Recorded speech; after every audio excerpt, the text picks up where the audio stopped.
My daughter Norah is a twin, and she and her brother Jonah took us a little bit by surprise at 34 and a half weeks.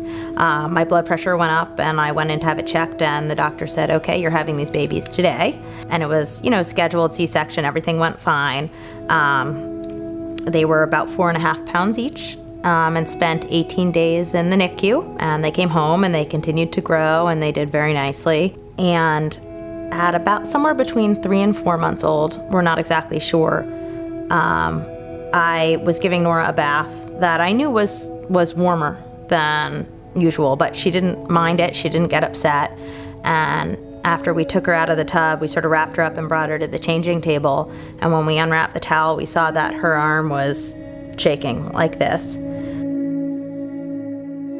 And it continued for about 8 minutes, and we called the doctor afterwards, and nobody was quite sure what it was. But our pediatrician said basically, these things happen in young kids, and I really wouldn't worry too much about it unless it happens again. For the next few weeks, Norah continued to have a seizure. She'd had a seizure, I think, about every 10 days to 2 weeks thereafter. And the first few seizures were all on the same side, so they were what they call hemiconvulsions, where only one side of her body would convulse, either just an arm or an arm and a leg, and they were all on her right side. And this was very consistent with what the doctor thought was going on, because if there's a focal problem on the left side of the brain, the right side will convulse. And then what happened was, I think the fourth seizure, all of a sudden she was convulsing on the left side, on the opposite side. It is July 10th, 2010, Saturday. This is a left side arm seizure beginning at 9:04, diastat administered at 9:05. I'll check back in a few minutes.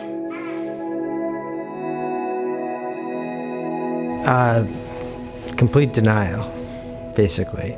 It took me probably almost a year to really get to the point where I felt like I was,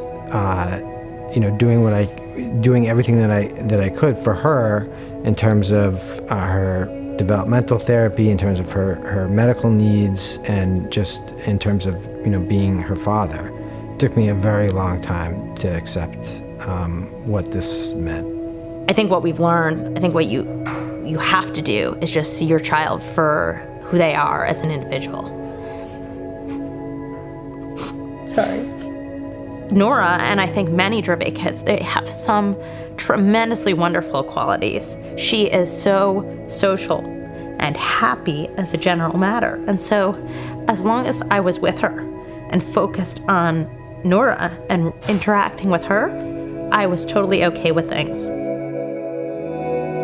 I can't remember which happened first, but I go online and there's, I Google Dravet syndrome, and of course up pops Dravet Syndrome Foundation, and I see, oh look, they're having this walk, a walk for a cure in Connecticut. And my family's from Connecticut, we live in New York, in 2 weeks. And I thought, all right, well, I might not be able to get all these family together and get money and find a researcher, but this is something I can do. We can do this. And we got to the walk, and I think I learned 2 things about DSF that day. One was there was just an incredible amount of energy and positive energy, that you felt like, okay, we can't fix this, but we can try. We can't fix it now, but there are things we can do to try and make things better.